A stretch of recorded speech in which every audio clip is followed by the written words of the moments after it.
Afternoon and welcome to the City of Helena City Commission Sidewalk.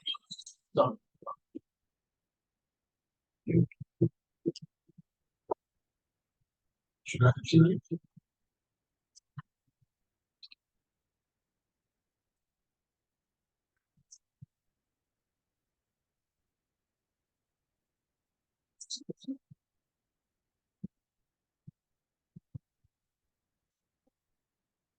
We're good.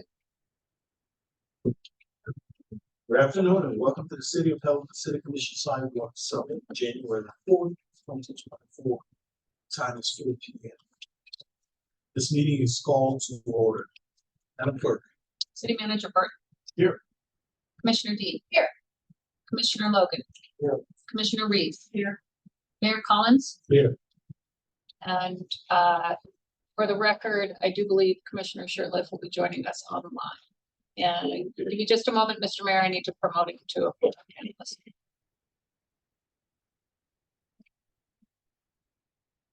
Commissioner Shirtliff, can you hear us? I sure can. Thank you very much, Madam Clerk. Comments or questions from the commission? City Manager report. No report. City Manager. Thank you. Well, Director Kidnapke, you have the floor. Thank you, Mayor and Commissioners. Today we're going to go through the Sidewalk Summit to present the data that we've collected over the past few months via the city and consultant group, and go over through some questions on funding, possible code revisions, and then some things that are still in the works. So kind of breeze through my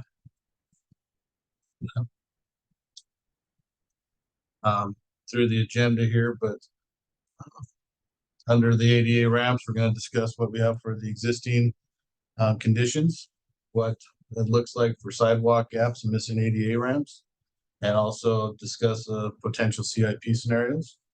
Under the funding options, we'll talk about some bond levy, a loan, sidewalk district, and then discussion about how the unimproved streets or partially improved streets affect the sidewalk discussion.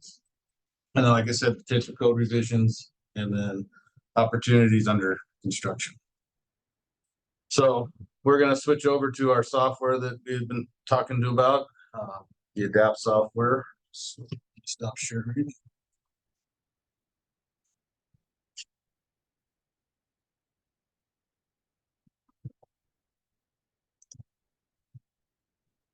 Okay, Mayor and Commissioner, so we'll walk you through a couple of the dashboards that we got set up so far. And then that'll kind of set the stage to take you a little deeper into some of the analytical tools that we have in there that'll kind of hopefully help you all make some decisions on how to move forward and address some of these issues. So, start out here, this is sort of our overview page. It gives you an outlook on everything that's been collected. So just over 13,000 assets. You can see right now it's really just focused on the pedestrian assets. So a large number of them are sidewalks, just under half as many sidewalks as curb ramps, some crosswalk data, and some pedestrian signals. This information is all basically right now because it's coming from the LiDAR scans that they did, so there's no real history there. I have the breakdown by who owns the assets that were collected. So either us as the city, MDT assets, some unimproved areas, and then private and county assets. And then down here is kind of a nice map of all of that. As you get in, so you can see if we wanted, right now I got just curb ramp selected. I undo that. We look at just the sidewalks that exist, crosswalks that are all over town. So gives you kind of an idea of everything that's collected and what's in the system. Next, we have a compliance view.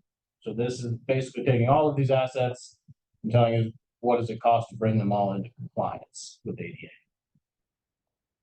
So total number of assets, total number of compliant assets, so about 25% or so. So kind of a caveat to this 27% is this looked at down to the finite level. So we're still doing some cleanup. There's some ramps out there that were deemed damaged that had some, chipped gravel in there from a chip seal, or there was debris in there. The LiDAR isn't perfect. The system that extracted this we're still tweaking a few things. So, it might be as simple as one of the wings are out of compliance and everything else is in compliance. So I guess it's kind of a misnomer to say that we only have 27% compliant, because the majority portion of the ramp or the sidewalks could be. It's just that there's might be a finite detail out there that is not. So we're continuing to refine that a little bit, and we'll have but these numbers are, as far as the costs and amount of assets, are in line with what we have. So I see their cost for compliance. That would be for the whole Helena. That's just to bring up the existing infrastructure to ADA. The existing. Dang. Can I ask a follow-up? So if there is, a sidewalk, it ends and another section starts, would that be included here, or is the absence of something not calculated there? So the gaps are not here. This is just existing network. And like I said, with the finite stuff, we may have sidewalk, but the way it was built back in when the subdivision went in, and the driveway approach went across the sidewalk, and instead of laying the driveway approach down a little bit flatter, that's at the grade of the driveway. Those are some of those areas that are being picked up that are showing as non-compliant. Get into the mansion district where the brick sidewalks are. I think a lot of those were denoted as damaged because of the differences in the bricks instead of a clean surface. So this LiDAR data, there's millions upon millions of LiDAR points that went throughout collecting all this data. So there's the technology is there. We just are doing some cleanup and field verification to ensure that we have a good data set. Please. When we say an asset, do we consider that like one sidewalk at one property? Is that one asset of sidewalk? So, Mayor and Commissioner, it depends. As they go through the extraction process, it tends to be that if there's a section of good sidewalk, right, it kind of continues as one segment. And then if it hits something that had an issue, it kind of creates that as a new segment. So they do have the ability to view things in a block segment, so block by block. And if there's any sort of little segment within the block that's out of compliance, then the whole block is out of compliance, if you wanted to look at it that way. But there are individual pieces, not necessarily at a property line break or anything like that. So one of the things that and what we're trying to do is we'll talk about it in the under construction. We've sent them the property parcel data, and we're getting them to, we're going to try to move some of those so that when we do go out on the sidewalk program, somebody installs sidewalks, we go property line to property line and do it that way instead of these runs of non-compliant to compliant, just so that it's more to the adjacent property, not the whole block. Yes. Thank you. Just as a question, if we're looking at it from an ADA compliance lens, property lines don't matter. If someone who is using a wheelchair is trying to get down the block, the whole block is non-compliant, right? Correct. That's why it's done this way, not about property lines and things like that. Yes, correct. Great. So as we kind of come down into our charts, assets by compliance, it gives you, right, red is out of compliant, green is good. Cost to repair, so total cost of the sidewalk piece of this number, total cost of the curb ramp piece of this number. And then sort of a nice hotspot map that breaks out the areas that have compliance issues. So you can see downtown. This is the downtown here. The heat map, the brighter the color, the more issues that area has. What does the absence of color mean? Probably the absence of sidewalks. Thank you. So that's the compliance side of things. Now, we also have the gap side of things. So here's our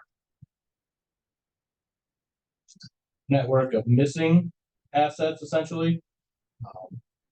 So if we just look at sidewalks, everywhere here in red is a place that should have a sidewalk, but does not currently. So the same thing with curb ramps, so everywhere that there should be a ramp, but there isn't currently. So the idea here is that if we were talking about complete installation and compliance, we would add the 20 million on the last dashboard to this 35, you get about 55 million total. Install and bring everything to compliance that exists. So some of those dots you'll see are in areas that have sidewalks. And when it says that to install or that there's a missing ramp would be that it doesn't have the depressed curb. The depressed curb would be back in the non-compliance because it doesn't have the the truncated domes.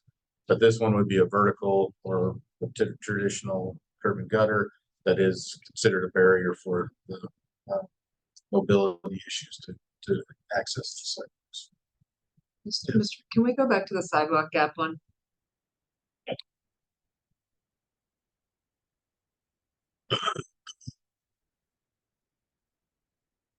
I can't move that thing out of the way, sorry.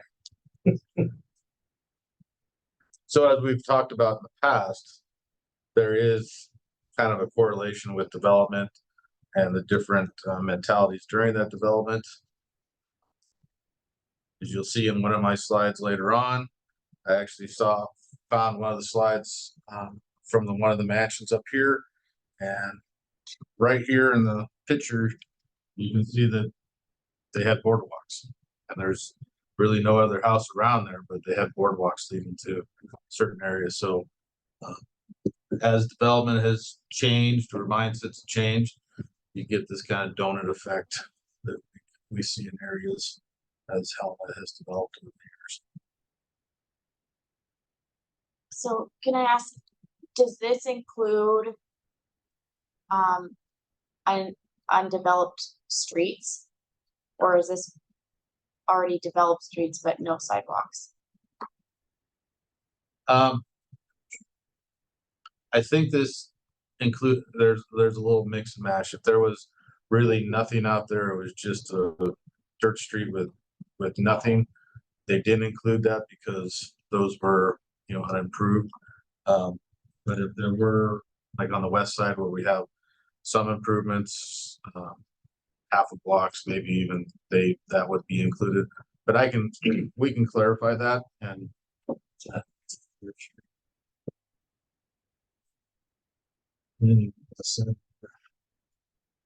just had a variance request on Raleigh up, is that? Yeah. Yeah. South Raleigh, 2 weeks ago. which was dirt. So if we can find that one to see if it shows us no sidewalk. Well, I guess the other thing I'm thinking about is this might be a good tool for us when we start talking about SIDs to complete those unimproved areas.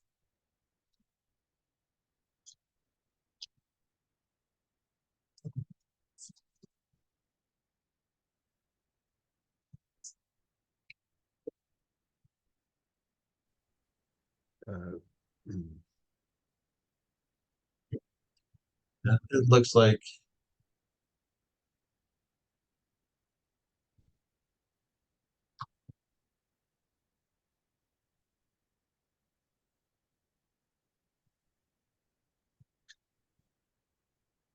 houses.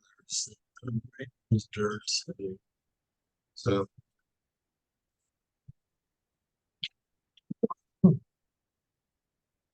And there were areas where they went through and looked at the parcel ownership. So if it was in the county, it was excluded. Yeah. Jurisdiction. And down at the bottom here on this dashboard, total amount of sidewalks that we do have, the total gap that we have, crosswalks, missing crosswalks, curb ramps, and number of missing curb ramps. So another one to go back to that non-compliance along the south side of Helena there, we have a lot of steep slopes, steep roads. And when they collected that data, there would have been, if there was an ADA ramp there that didn't technically meet the ADA standards, would have been deemed non-compliant. But we may have worked with developers to do a technical infeasibility because of the grade of the road or other topography issues or something else. So it is compliant to a sense. So part of one of those things that's still under construction is when we get into the mobile inspection app, we can say, is there a technical infeasibility or is there something else? And then we can input it then, and then it automatically generates that so that the technical infeasibility form goes along with this asset. So in the back end, all that documentation would be with that asset. It would all be. Maybe one more question. We've had a couple instances where we have like a partial variance where we'll say, or a delayed, where we say you don't have to put in the sidewalk until your neighbor does on this side of your street. Will we be able to, and I think one of the questions that came up then is, well, when property owners change and city staff moves on, how do we keep track of these variances? Is that something that is going to be a check for us on those kind of situations? Yeah, Mayor and Commissioner, so we're, not only having those documents signed and recorded with the deeds of the adjacent property owner, but with this, we will be able to scan or note that there's a variance. And then if another person comes in with a variance, we can look up that address and then look for nearby addresses and basically give that information to the commission. So the idea is everything that happens with an asset will be stored within this software so that it's basically a one-stop shop for the information in regards to that. Obviously, some of that information is going to, start from this day forward or back in October when they collected the data. But as we go along, some of that older paper data will get inputted in here so that we can keep that with the program.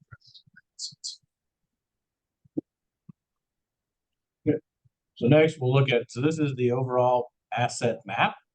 So this has everything loaded into it. And if you wanted to go find out anything about any one in particular asset, you could easily come in and kind of click on them. So the dots are curb ramps, the lines are sidewalks, and then the colors are relevant to the priority that they're set at right now.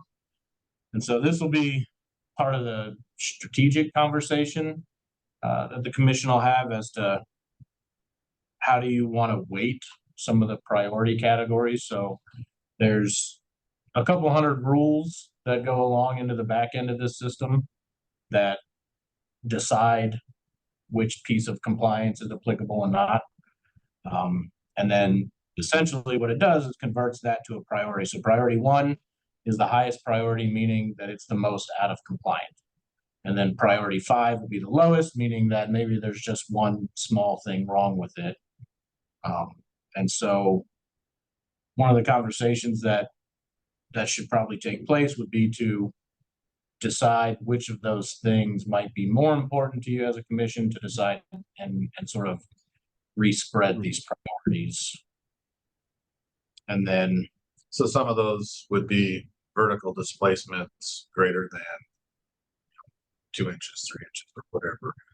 We can set some of those parameters so that we capture more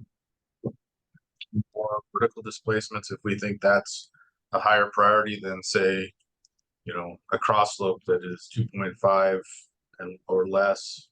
So those are some of those rules that we can put into place that will reorganize these priorities, and then you could, theoretically use this priority list to start whittling down projects, or, like we said, the safe routes to school.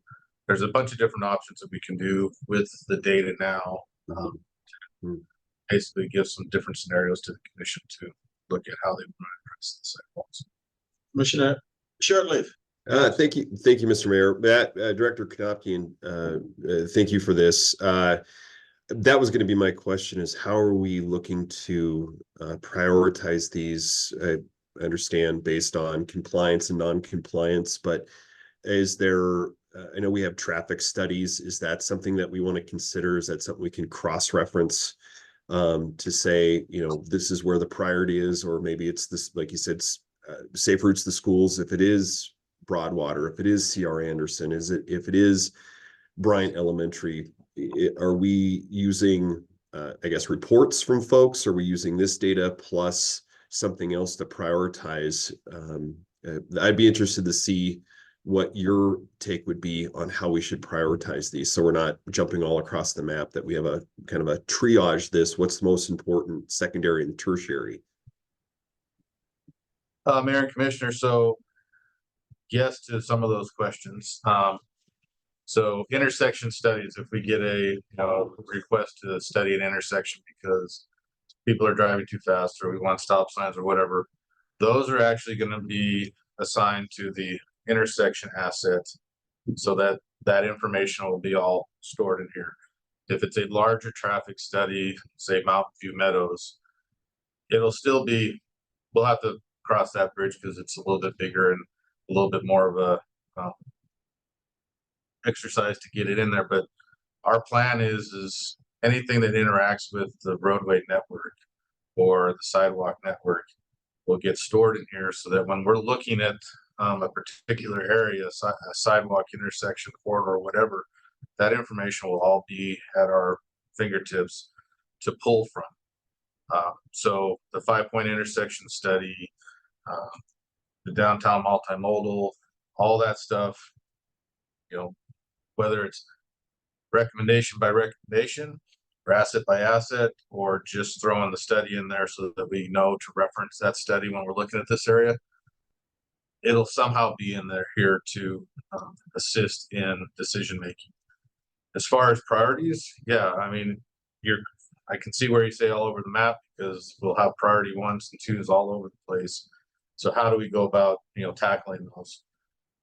That goes back to in maybe there's an interim time between now and sidewalk district creation or whatever, and we want to focus in on the most egregious non-compliant issues, and then we can send contractors all over the place. We can do it by school. Chris has an example of our safe routes to school discussion. So basically, I guess this will be your introduction to this and how much computing power we have with this. And then I think we're not going to come to that decision of how we're going to prioritize everything right now today. I mean, unless you guys are prepared to. But I think it's probably something that probably going to have to think on, and we can show some different scenarios. The roadway data is not in here yet, so we'll even have roadway data to show the cross slopes and the slope of the longitudinal slope of the roadway in relation to the sidewalks, so that when we're doing other projects, we can see where our effect is going to be. If we do the ADA ramp, we might have to flatten out an intersection to make it. Thank you, Director. I'm sorry, Commissioner Shirtliff, are you still going? A question for you. If we look at if we can look at one of the schools, let's look at Bryant, if possible, just as a question. If we wanted to look at Bryant, and is it possible to say, hypothetically speaking, of course, for this budget cycle, we'd like to prioritize Safe Routes to Schools approach to Bryant Elementary. Can we just like click little things and it will build the budget for us? I recall that from the last presentation. So we could just see in a X block radius around one school, what it would cost to do both compliance and sidewalks that are missing, and have that information like as soon as this budget cycle. Are we there? Mayor and Commissioners, yes, so we didn't do Bryant, we chose Central. But Chris has that as an example to walk through what that looks like. But we could theoretically do it for any of the schools, and it's not that hard. You can do, so we can do schools, we have the HCC districts loaded in here, we have the TIF districts, we can create boundaries and load them in there and then go by, district by district or whatever. And then the way this works is you can give it your horizon, your 10, 20-year horizon, or you can put it in as a budget amount and then it will basically spit out. So right now what we have them do, because gaps aren't, they're measuring the gaps, but it's not a asset. So we have them converting the gaps to assets so that when we look at these holistically, we can see that that asset needs to be fixed or installed. And then when we run like the one you'll see that Chris does, it'll actually pull in the missing gaps because they'll be assets, but since they're not assets right now, we have to look at two different screens. So we'll run through, yes, we have all those examples. We ran a couple of scenarios for you. So I'll run through some of the options that we have now. We have some more options hopefully coming. So I turned off the assets for now so that they don't kind of blank out the screen. So as we go through, we have these things called jurisdictional data. So right now I have loaded the BID. So if you wanted to give Mr. Dendy a hard time about some of his things, we could just focus on him. We have the HCC districts loaded. So that if you wanted to have a conversation with the HCC, we could literally just focus on their area, pull all of their assets in and go through with it. This is just the generic city limit. We have the historic district. We have this opportunity zone, which is based, I think out of MBAC is who put this out on. And so it, as you can see, it kind of comes way down here. And then there is the TIF districts are all loaded in here. They do work. They worked earlier.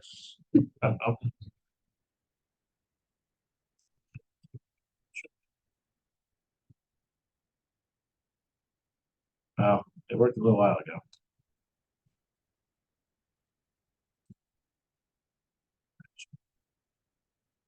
It's rendering. So a lot of these things we can put in these toggles to toggle things on or off.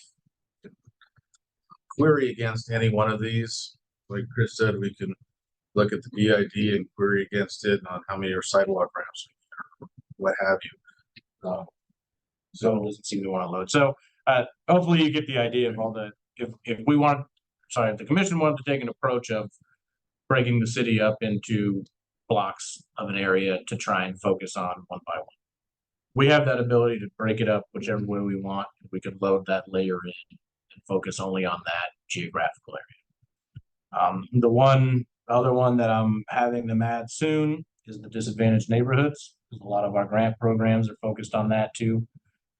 So we just need to get the GIS layer for that census tract and send it over to them, and then we'll have that as an option too. So then the other thing, so Commissioner Reed, to your point, we have a school toggle. So we can turn on here and you can basically see every school that's within city limits on here. And if we have the assets turned on, you could kind of focus in on the school. So the trail system is in here. So there's a lot of, kind of countless ways for us to divide up the city in one way or another, which would be part of your strategic direction to us on how to analyze things.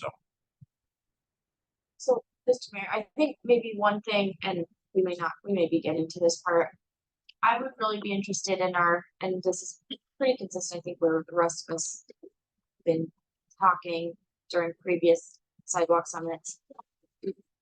I would be really interested in, one, the conversation around the safe routes to schools and maybe where there's the greatest lack of connectivity and interest from the neighborhood of students walking, because I think they're probably, the culture of some neighborhoods are maybe less likely to be walking to school. I think when we have more sidewalks, you're promoting that and incentivizing, a safe route to school.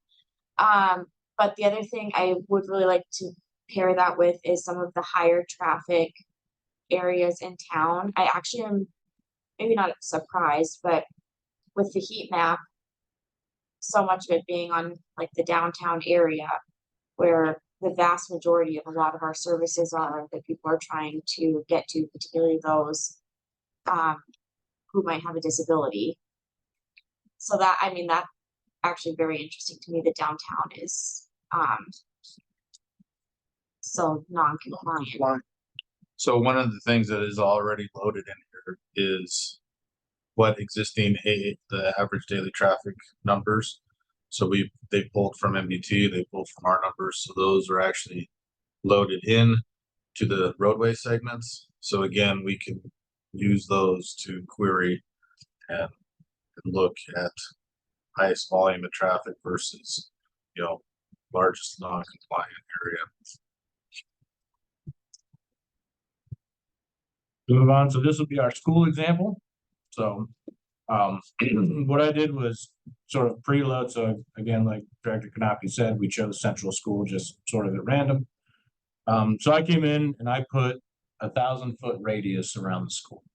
So everything within 1,000 feet, it grabbed every asset and created sort of this analysis. And so these are all the ramps and sidewalks and everything surrounding it. So if we come down a little bit, it kind of gives you the breakout in the charts. How much of that is compliant versus not compliant? What's the breakout of priorities? So again, 1 being the worst offenders and 5 being the least offending. So as you can see, if you would kind of focus on these 1, 2s, and 3s, makes up about half of the non-compliance element of this, is a relatively higher priority. And then breaks it out for you by types, and then these recommended actions. So every time that you have a non-compliant asset, again, that back end and those rules that are set essentially tells you what you need to do to bring it into compliance. So this is just a little pie chart of what's the most common thing that has to happen, and it's obviously replace the ramp altogether. But some of these might be replaced the wing. So it not only has replaced the wing, but it also has an associated dollar value that is preloaded in here, so that gets worked into that number of non-compliance issues. And so then, Commissioner Reed, to your question, this number here. So in everything within 1,000 feet of Central School, if you wanted to bring the existing infrastructure into compliance, would be that almost $3 million. So we can do this. Essentially, I can build one of these for every school that you saw on the map earlier, and then combine all those into one plan, and it would essentially give you the total dollar number. If you wanted to focus one school at a time, every budget year, whatever the choice may be, we can build those in succession. And that would eventually include the missing sidewalks as well, you said. So I have that also for you. So that's right. So this is only one half of the equation, the compliance piece. So the gaps, so until we get them to the point where they've made the gap an asset for us to actually include something in, I kind of have to show it to you this way. So this is Central School here in the center. And if you kind of think back to up here on our map, right? That sort of within 1,000 feet. So if you get an idea here, it's kind of this general area. It kind of comes here to Davis and stops it this way. And then down to Broadway, sort of on the bottom part, and over here to Park and kind of up here. So generally speaking, the things that are within that same radius that are missing. So for the curb ramps, there's about 30 or so that kind of fall into that same radius. And so if you think about it, somewhere between $4,000 and $6,000 per ramp, that's another $180,000 to add to that 1.3 million. And then the sidewalk gaps. In this example, there's not a whole lot of them. There aren't actually a lot of gaps that we'd have to fill. So again, kind of coming through this area, you can see there's only a few of those red lines representing a gap. So I would say maybe another $20,000 or $30,000 worth of installation to make all the connections. So one of those ones that you see up there that's considered a gap is that stretch on Jackson, adjacent to the Holter Museum. There really isn't room to put a sidewalk there. So this would be one of those areas that, as we're QA/QC in the data, we would leave it in there, but note it as, maybe not feasible, just so that we would have it noted, but the not feasible would come out of those calculations. But these are some of those nuances that the computer looks at it and says, there's no sidewalk, it needs sidewalk. It doesn't recognize the fact that the building may be built up to the right-of-way line or a technical infeasibility. So those are the things that we're still going through here, working with the consultant to clarify so that we get a really good start. Okay, so our next example would be, so like I mentioned, we have the ability to break the city up however we want to do. One of the ones that exists are the HCC districts. So not to single them out at all, but just to use them as an example. So I went in and turned on the districts and selected District 1. So this is every asset within District 1 that exists in the database. And then you can come down, you get the same information that we went through before, but just for this district. And then again here. So for the entire existing infrastructure in District 1, if we wanted to bring all of it into compliance, would be about $4.5 million. And then same scenario again with the gaps. So I have that loaded here. So this area that's kind of in focus right now is District 1, more or less. So you can see a lot of those gaps are out there, mostly to the west. And the missing ramps, again, there's 30 or so ramps in there that would need to be installed as part of that. And so 4.5 million plus another 200,000 or so in ramps and another 150,000 in sidewalk installation, maybe. So getting close to $5 million for District 1 to both connect and bring everything into compliance. So one of the things that you had brought up that we, so you can take all these, selected assets and export it to a plan or add it to a plan. And it basically generates those sheets that says, by asset, what needs to be done per asset. And, I'm not going to say that they're construction ready, but they're a really good start to where you could hand them off to a contractor and say, here's what needs to be done. This is what we already have a cost estimate associated with it. Obviously some of those estimates might, differ a bit, but these things can all be added to a plan regardless of how we do it. I mean, you can just go in there and select a quarter mile of wherever and add it to a plan. It doesn't have to be associated with specific boundary, but it does give us a very good idea of what needs to be done, what the cost is going to be. Granted, those are only construction costs, which should include some of some mobilization and bonding and stuff, but like Commissioner Sherlock said, if we were having to run all over the city of Helena, fixing this little thing here and that little thing there, mobilization is probably going to be a little bit higher, so those costs would go up, but it's a very good starting point for us to at least start to plan. Mhm. So that's most of the sort of preloaded examples that we got for you. Hopefully we've had enough to answer a lot of the questions that you all had on some of these.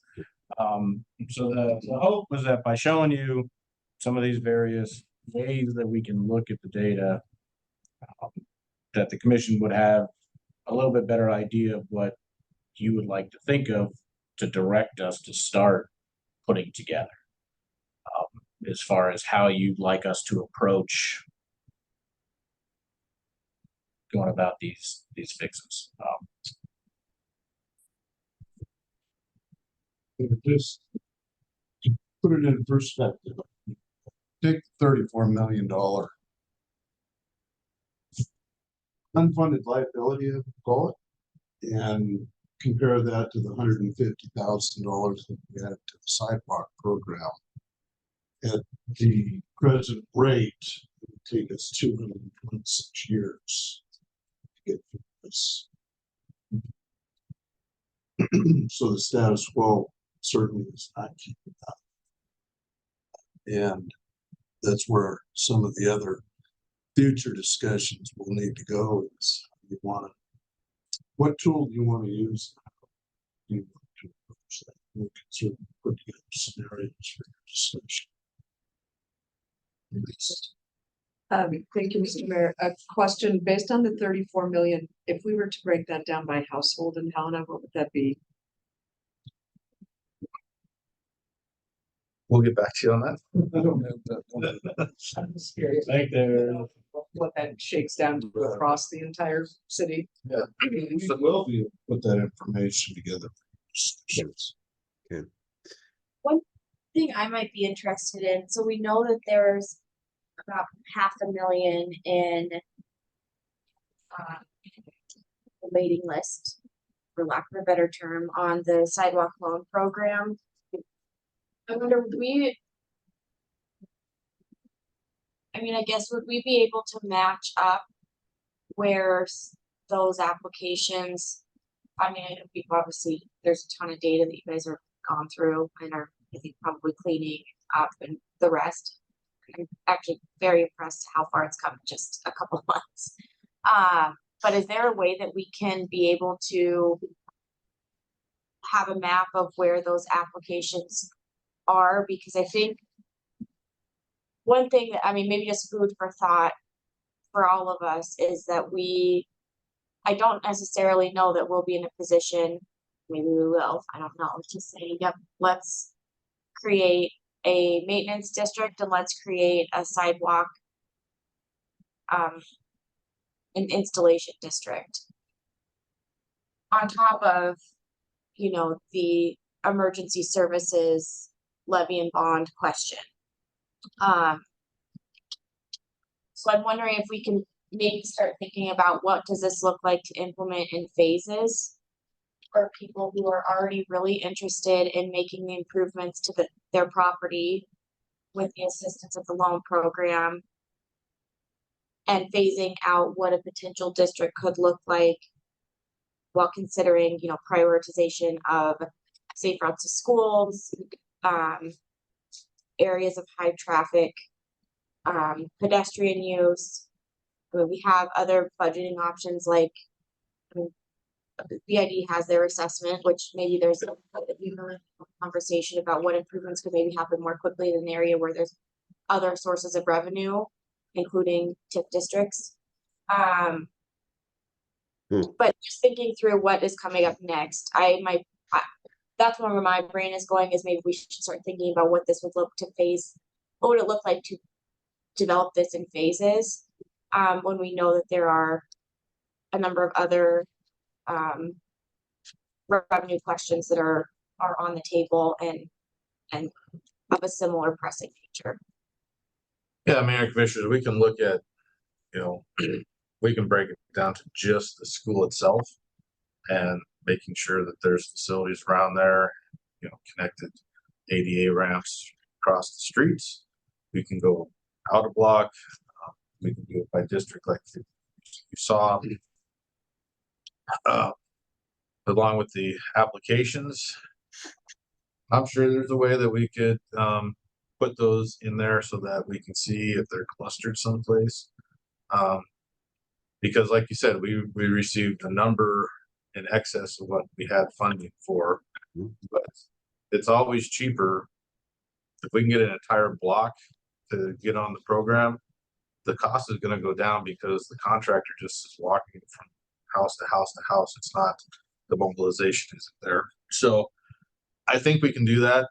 I mean, right now, the way this is getting set up is some of these, the trip hazard complaints and everything that's going through my Helena app are going to go directly into here so that we can associate with what complaint they have with the asset. And maybe it's a new complaint and a new asset that we have to create so that we have that basically cradle to grave tracking of the fixes that are happening out there, not only with the trip hazards, but the new installation.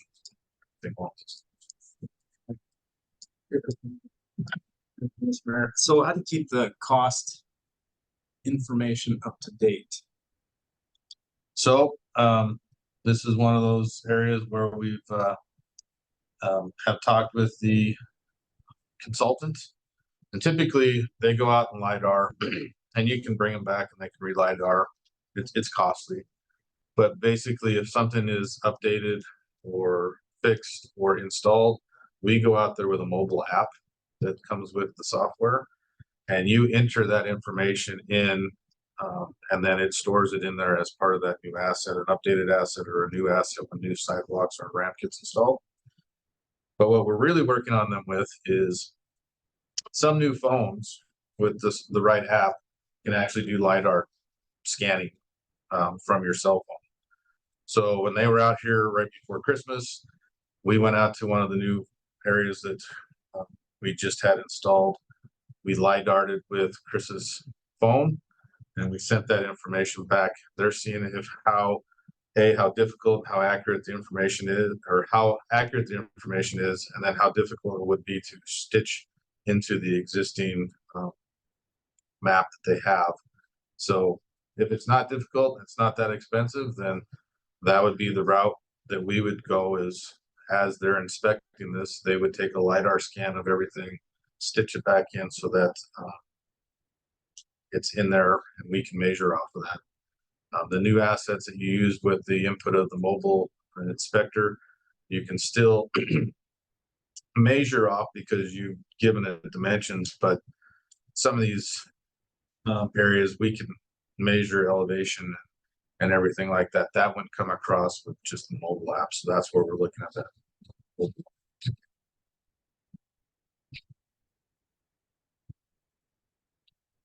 You have questions? Yeah, I'm just gonna say, if I could, that I think you'll recall we've had preliminary discussions with the school district, some approach and coordinating efforts as well, particularly safe routes. You done? No, we still got a few slides. Let's keep moving. Okay. So the funding options, as we've talked about, a bond levy, as you're aware, the fire levy levies 10 mils, and that generates about $1 million a year. So, just giving you a kind of example of a loan and talking with the finance director, we have more capacity than that 2 million, but she gave me the $2 million number as a number that I could use to present to you, because otherwise if we max out our capacity, then there's no other loan capabilities. And a loan is always going to be a temporary stopgap because it's not going to be always there or available. Sidewalk district is, as you had mentioned, it could be split up into maintenance districts. It could be split up into SIDs. It could be split up in a number of ways. And that would just be maintaining that existing infrastructure. The installation district, that would be where we're going in and maybe putting in that missing infrastructure. You know, one of the things that does get lost in this discussion is the complete streets, the complete streets. And there are some areas strategically that we want to probably, when we go in and if we're installing sidewalk or what have you, where we want to strategically place maybe a mid-block crossing or some bulb outs or so where we draw that line of that district and what that district could pay for potentially and where they couldn't, that would be another discussion when we get down to that road. And then the discussion of sidewalks versus full street improvements in those unimproved street areas. So really, sidewalk is dependent upon the grade of the roadway. The PROAG has now come into the final rule stage, and so it allows that the sidewalk grade can be the equivalent to the street grade, but not greater than. So really, those sidewalks are dependent upon the alignment and grade of the roadway. So when they did this LiDAR scanning, we had them scan the roadways. It gets scanned, but we're having them extract that data. So we'll be able to go in and see what that alignment and grade looks like and get a much more accurate alignment and grade so that if people are building and they want to build their sidewalks, we can tell them approximately what elevation they should be setting that at so that when the boulevard and the curb and gutter gets built and the roadway it's at the correct elevation, it doesn't need to be impacted with further development. So funding opportunities, short-term, intermittent funding cycles. So like I said, there's special improvement districts, there's the TA grants, there's community block grants, there's a ton of other grants out there that I think sidewalks would meet some of the criteria. But you know, there's the city 440 fund, there's status quo city requirement where the adjacent property owner is responsible for installing the sidewalks. But you know, none of these are a long-term solution. They're competitive. They have funding cycles that go with administrations change, focus. You know, safety focuses comes. You know, might be sidewalks this year, it might be something else the next year. So the focus of a grant may change. So some of these wouldn't be considered we would still go after them and still to supplement the districts if that was the way we went, but it wouldn't be a kind of focused in, we're going to get this money every year type funding. So the interim funding process, short-term needs right now, present about 18 months out is, tough discussion for funding the sidewalk replacement program and that funding level. Keep it at 100,000, 150,000, or increase it. How does that look? Determine the method of implementation and funding, the public engagement process, so that we bring the public along with, and they're well informed, so that when they go to make a decision on this, they have all the information they need. And then obviously refine the cost and schedule with the method selected. So, is there a 15-year horizon for one scenario or 10-year? What those scenarios that we come up with or those phased approaches would dictate the schedule and the costs per year. So once we get the method in, we can start refining those cost estimates. Mayor and Commission, so along those lines, as far as the sidewalk program goes, as of right now, so there was 150,000 funded out of the sidewalk fund this year, which the money came from 440. That work started in the late summer and will be essentially completed in early spring. And so we're sort of at that area now where we should be putting out the bid for the next set of the program that would essentially start then late summer. Our only issue is that we don't have that budget funding, so I know part of the conversations around the general fund savings that have been going back and forth is whether or not to allocate some of that funding. And so we haven't presented the idea of a budget amendment for the next sidewalk program or anything like that yet. To kind of wait and see if the general fund savings would kick in. So just to keep that in mind, that we can't put it out for bid and try to have it aligned so that the work gets done in the summer without funding the program up front next year. And a lot of that was dependent upon this presentation, so you could see where we were at with the data. A question, so the annual 150 that typically goes in, is that also subject to question right now, or was the question about adding additional funds to it? Both. So first, I would continue to advocate that we are pursuing additional grants. I think that, and I know Amanda has spent, I think, more time on this, but there are, I think, quite a few opportunities out of the bipartisan infrastructure law that we might be eligible for. But in addition to that, I would, continue to advocate that the commission consider allocating additional general fund savings, ARPA dollars to this. I think that we could at least address the waiting list that we have, because there are a lot of people who, apply every year for 3 years in a row and we can never get to them. I think we can even, with this data, I think we can even make better decisions about, maybe being able to get that done at a lower cost if a contractor is not having to go all over the place, and we know that there's a group that is ready to commit in a particular neighborhood.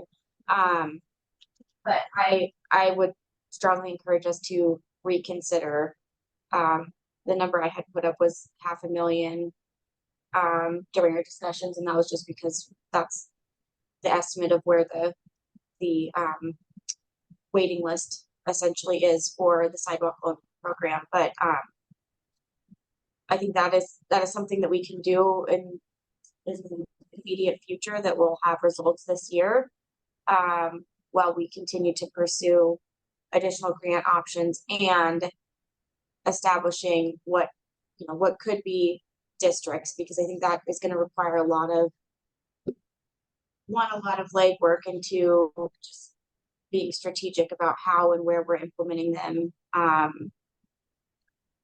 and at what pace when we consider other levies and bonds that are on the docket. Thank you, Mr. Mayor. So if I recall correctly, the central school example was like 1 point something million.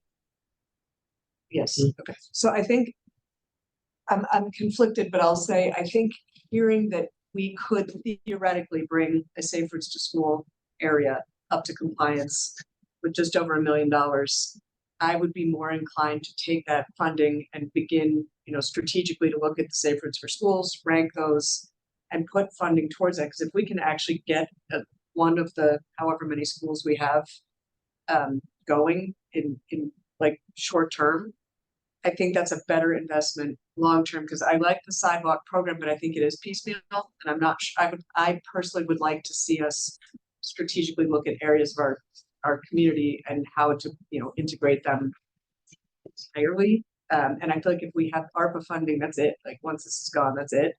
So I would currently, my preference would be to invest in a priority list of safe routes for schools with that funding, rather than piecemeal sidewalks.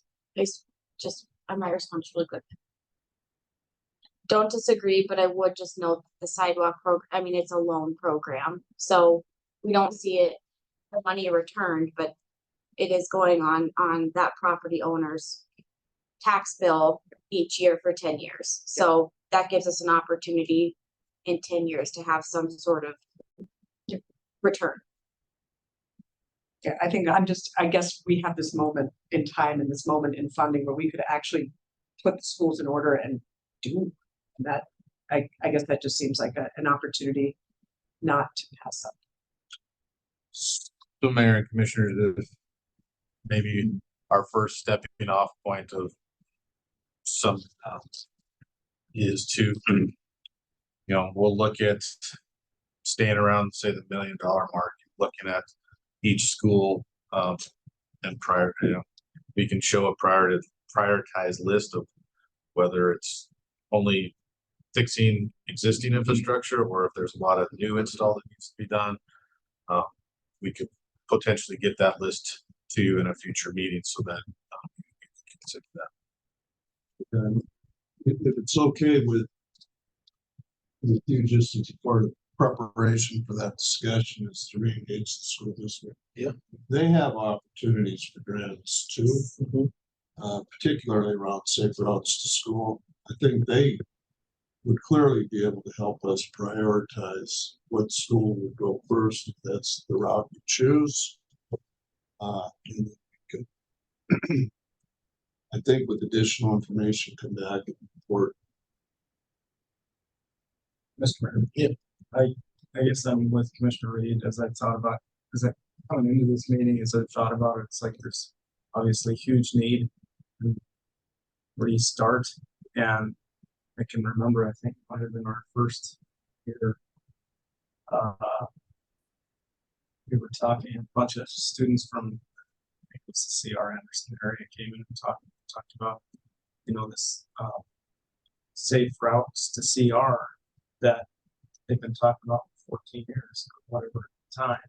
And so, I guess I look at that as sort of a definable way. Clearly defined areas that you can begin to start to tackle the need, I guess. So that's kind of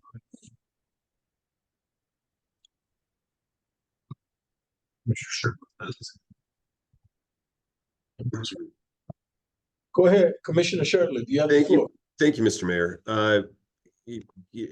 I'm wrestling in my head too about, how do we prioritize? I do like the safe routes to school is a good starting point or a good jumping off point. I know we have the sidewalk fund. My question on that is how do we prioritize those requests with the priorities that we've found using the new tool that we have, and as well as the requests that we're going to get for the sidewalk fund.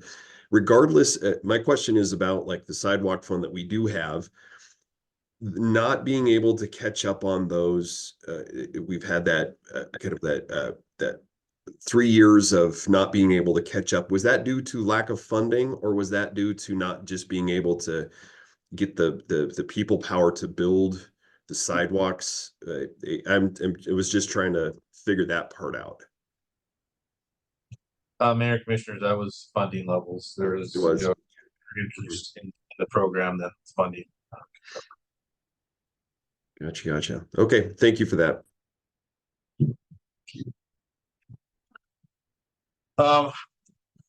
Obviously, any steps forward, any changes in policy would take some city code revision. One of them that we're going to be bringing forward to you soon on the January 17th admin meeting is that 1 foot discussion of taking that away so that the 60 foot stays 60 foot for local roads. Just so happened to have a meeting with a developer this morning, and I encouraged him to come to that meeting to talk because he wasn't too concerned about the 62 feet versus 60. So just something to think about. But the other one, the other portion is the sidewalk variances that come to you on a regular basis. Manager and I and the attorney, we looked at that.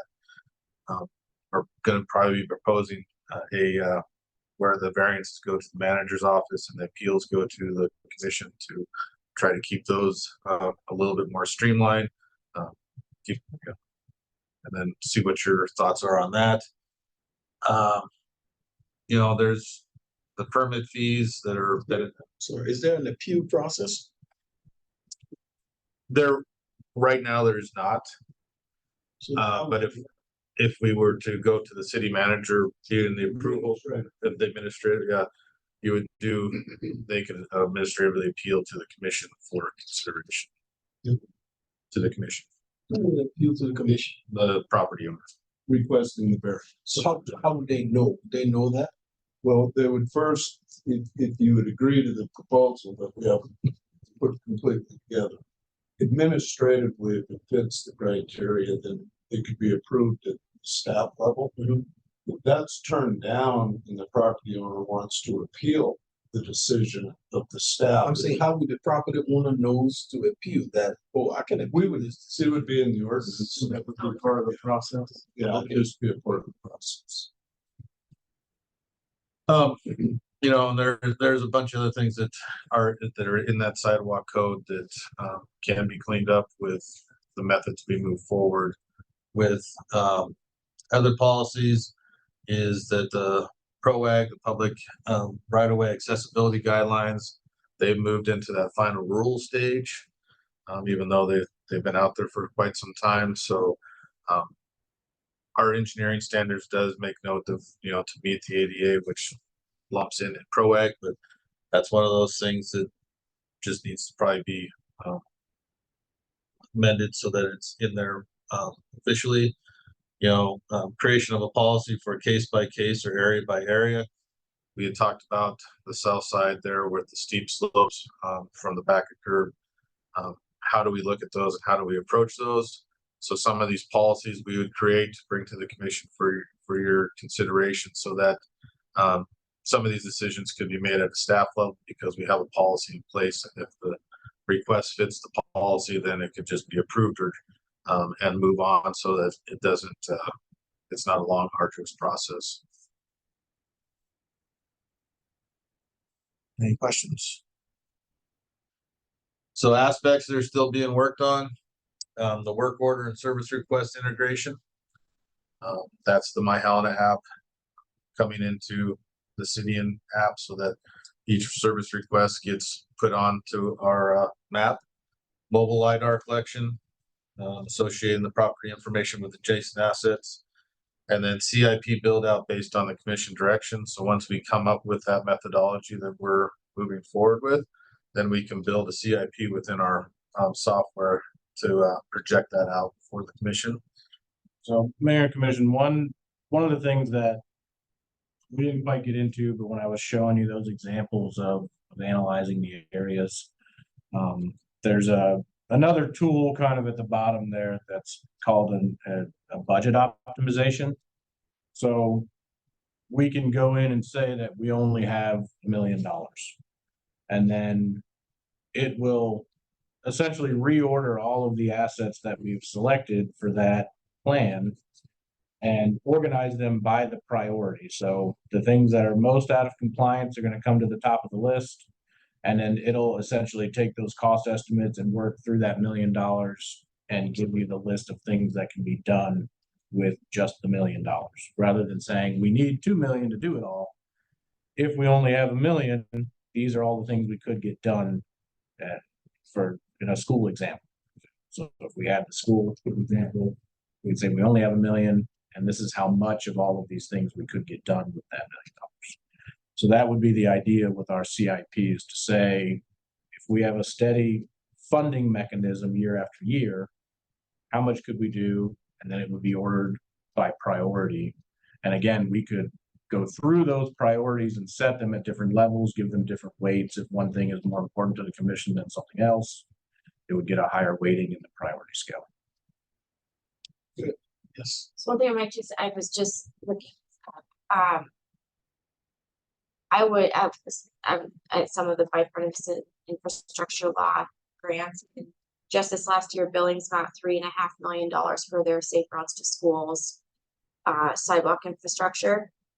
And if Billings can be successful at applying for that grant, I think we can be successful. Especially with this kind of. That's what I mean, we can actually make data-driven decisions now and have these kind of plans ready to go. And I think that the more that we can take advantage of some of this federal money, it moves it to, instead of an either or conversation, of both and conversation where we are addressing multiple priorities at once. The other one is that we're pushing the software developer to do is integrating facility buildings as an asset. So like our parking structures were evaluated for ADA compliance. We want to integrate those into this process so that when that asset gets updated, it gets marked off the transition plan. But what happens when individuals just do their own thing, fix their own sidewalk, and the city is not aware? So how does that get into the software to update it? Mayor and Commission. So if somebody just went out and did their own sidewalk, you know, we wouldn't know about it. We might drive by and notice it, or somebody might make us aware. We would go out and we would just measure it and make sure that it was compliant and enter it into the system. So Mayor, they should have a permit to do the work. So through the permitting process, we would then be alerted to know that the work's going on, and when it's completed, we would be prepared to go out and take the measurements. Gotcha. Inspected. All things being equal. Yes. You know, another potential integrations are other city departments in the MPO. As the MPO, we're part of Helena, the county, East Helena. They could come out and collect some of that data for the county or East Helena and integrate it in. The city departments, this consultant made a comment that, you know, typically in the process that they've worked with other municipalities, the next step for the municipalities is to go walk parks. So the one thing that I didn't put on here, which I can't believe I didn't, is they're looking into getting us allowing us to rent their backpack LiDAR setup so that we can go and get some of these areas that didn't get picked up in this evaluation, i.e. the walking mall. We could walk the walkways through the parks if we wanted to. And then that would all be stitched back into our system here. So I think, Mayor, this takes us a long way relative to actually defining the problem. Which means we have something to work for, Right. and you guys can prioritize. Good information. So, I didn't want to have just the standard question. So, I did it then and now. Picture just as if there's any other questions, but we can look at historic, basically the walking wall, what it was back in, was this 1909, and you know, pretty much present day. You're not advocating for a street there. There's not much traffic. Yeah, if you notice, there's so Mayor and Commissioner, so our goal today with this process was to try and get some feedback from you about which way we should go on starting to analyze and present plans to you to think about. So I think what I've heard is some school focus and connectivity in relation to maybe the sidewalk program. So I think that gives us a little bit of a starting point. These plans are real easy to put together. Again, I could go through and do what I did for the school there, for all of the schools in less than a day, and have that as one plan, and we could go through and look at all of them, and you could essentially choose one to start with. Thank you. So, is the software available publicly yet for that? You had mentioned in one of our last meetings that there'd be a public facing sort of dashboard. yeah, so right now, Mayor and Commissioners, we're still tweaking some of those assets to make sure that we have a good view, and then we'll have a couple public facing dashboards that the public can go out. They'll be able to click on and off those districts and see sidewalks and There's gonna be a lot more assets there too. There's gonna be the roadways, pavement striping and everything, so. That will be coming, hopefully, within this month, that we'll be able to get that, out there for the public, but that is as soon as we get the data, QA/QC, that is the next step. Thank you, Mr. Mayor. Just, I'm wondering if in addition to schools, which I think is great, if there's the opportunity to see, I'm not sure which street it was, I bet Greg knows, but there was a corridor from like St. Pete's to the Capitol to downtown that used to have a bike lane, was it Fifth or something? But if there's, do you know what I'm talking about? The Ninth.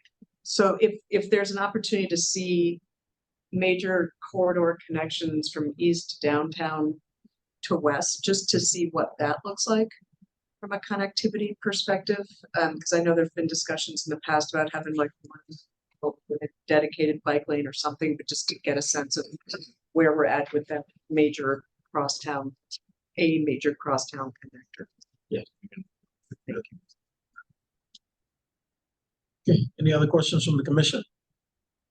Any public comments? Mr. Mayor, Commissioner, really appreciate the discussion today. I'm Greg Worth. I'm the chair of the Non-Motorized Travel Advisory Council. We've had several years of these conversations, and it's nice to see the conversations evolve. I think as we look towards implementation, there is quite a bit of grant funding, and that might drive some of the implementation. My thoughts are, Bryant School, we did a walk out at Broadwater School. Some of the grant applications, you look at, its income levels and trying to serve disadvantaged communities. What we learned on the Broadwater walk out it is, there's a trailer park to the west. A lot of people west of Henderson choose not to walk to school because you can't get across Henderson. So there's a lot of missing sidewalk around Broadwater School. It's relatively flat. So that's was one strategic process. And some of the other schools have had some attention here in the recent past with the bonds. I think Bryant, looking at those income levels, Broadwater is a good one to look at it potentially for funding sources. And again, I appreciate Director Knopke's comments. Personally, how my family likes to walk in town. You can walk on sidewalks, but when you get to Montana, Broadway, 6th, 11th, you can't cross if there's not a safe crossing. So where we look at these, Henderson is another. People are driving down the downslope of Henderson. It's cars are too fast to get across there. So look at strategic ways to make it more inviting. As we can see from the sidewalk replacement program, certainly, encourage more money into that as well too. People want sidewalk. We're a much stronger community as people are able to walk in and integrate. So I appreciate all the conversation. MTAC is ready to assist any way we can. I think looking ahead, I think it'd be nice to have, you look at some of these scenarios and, have another sidewalk summit here in 3 months, 6 months to start looking at, how we can, start the implementation process. And my thoughts is this is a very difficult problem to solve. It's easiest to start with the easy stuff. So that's kind of my thought on Broadwater School. It's relatively flat there. It might be an easy one to start with. The other schools, Central is a brand new school. Bryant has some, new school. But obviously C.R. Anderson is another one that's known with 9th Street. One of the highest enrollment schools in the state. I personally, as a member of the community, I'd love to see more sidewalk around. Thank you. Thank you, sir. Madam Clerk, do we have any others online or somewhere? Mr. Mayor, I have a couple of hands raised and I have a brief comment. Which would you like to start? Couple of hands raised. First, I have Lucas Wallace. Mr. Mayor, members of the commission, thank you. Lucas Wallace, I'm a Helena resident. I'm also on the NTMAC with Greg. So I appreciate Greg's comments and everybody's all the information that we heard today. What I hope you think about, I guess, going forward with this is there are a lot of resources that the city can call on to help identify where the issues are and where the priorities should be. And TMAC, I think, is one of those, and we've done a lot of work over the past few years, listening to people, talking to schools and the people who live and work around town, doing walk audits and visiting different areas in town and looking at what the issues are. So, certainly, I'm here on behalf of myself, not speaking for MTAC, but feel free to call on MTAC and ask what those volunteers think the priorities are, where vital strategic pieces of sidewalk are missing. Call on the schools. Bike Walk Montana, I saw, is here as well. I mean, there's certainly a lot of interest among the public on improving things here. I think that you can tap into some of that public input to help make good decisions on some of this stuff. A couple other comments really quick. With the sidewalk replacement program, I do agree that the sort of piecemeal nature of that, you can miss vital sidewalks right in the middle of the town because that particular property owner, for whatever reason, just isn't interested, or it's a duplex or a multi-unit, which doesn't qualify for that program. And so, I have a personal interest in this, that someone like me that might want to replace the sidewalk on a multi-unit, I have to pay for that out of pocket. I can't take advantage of the loan for that. So I do think that the strategic approach, identifying missing things that are and corridors is an important approach. Part of that also, our trails, the Centennial Trail, not complete, and sidewalks are part of this, obviously, and the focus of discussion here, but the trails are important too. Other comment, David, I appreciate your picture from 1900, and one of the things I have heard from people, one of the unique things about Helena is the historic brick sidewalks and historic neighborhoods that we have. Personally, I do think we should take some consideration of trying to preserve some of that stuff, even though it may not be ADA compliant. There's some interesting 100-year-old curbs over in the Mansion District that have the old street names that don't even exist anymore. And maybe there's a way that we can get things into compliance and also keep some of that historical stuff for future generations as well. Thank you. Thank you, Madam Clerk. Next in the queue, Mr. Mayor, I have Mara Silvers. Hi, everybody. Thank you so much for having this Sidewalk Summit. My name's Mara Silvers. I'm a resident of Helena and a homeowner just across the street from Bryant School. And I just want to echo, I think, especially on the community engagement front, there are so many community groups in this neighborhood who I think would be very interested in being part of the conversation, not just homeowners, but so many important groups. I'm off the top of my head, Friendship Center, Florence Crittenden, Big Brothers Big Sisters, NAMI, obviously Bryant School, Helena College, Helena High School. I mean, it's this network of community groups that all need access to reliable sidewalk usage and that public infrastructure. And as a homeowner and somebody who's talked to a lot of my neighbors about this, we all see the problem. And from my living room window right now, I can see 6 lengths of sidewalk that are just absent completely. And seeing kids walk down the middle of the street is really concerning and scary every day. And it's just become the norm. But the homeowners in the neighborhood, even though we care about this, can't really mobilize and work on this issue as a collective without the city's help and support. And so just appreciate you thinking about this neighborhood by neighborhood and district by district. And anybody who wants to come and do a walk around the neighborhood, you're always welcome. And yeah, would welcome anybody who wants to come look at this up close. Thank you. Madam Clerk? Next, Mr. Mayor, I have Logan Smith. Hi, everyone. I'm Logan Smith. I am a Helena resident and also the executive director of Bike Walk Montana. I did put a few comments and questions in the chat.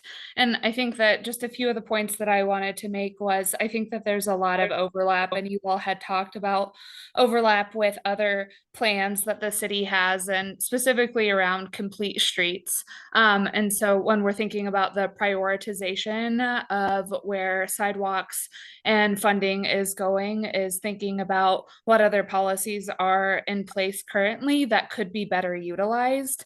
And so just leaning into that a little bit more would be helpful. And I also appreciate seeing the data and where we need to focus priorities. The other thing that I would just like to plug is to consider different social determinants of health that are impacting our community. So whether that's the economic stability of a particular area or the neighborhood and the built environment, or is it access to healthcare or to school systems, but thinking about that equity piece that doesn't necessarily show in the data is also important to consider from a holistic community perspective. Thanks. With any more? Mr. Mayor, I have no other hands raised. Okay. At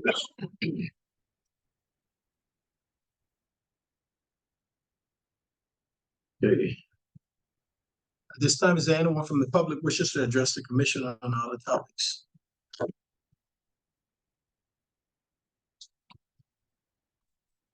Any raised hands? Mr. Mayor, I have no other public comment online. Comments from the commission. This meeting is adjourned.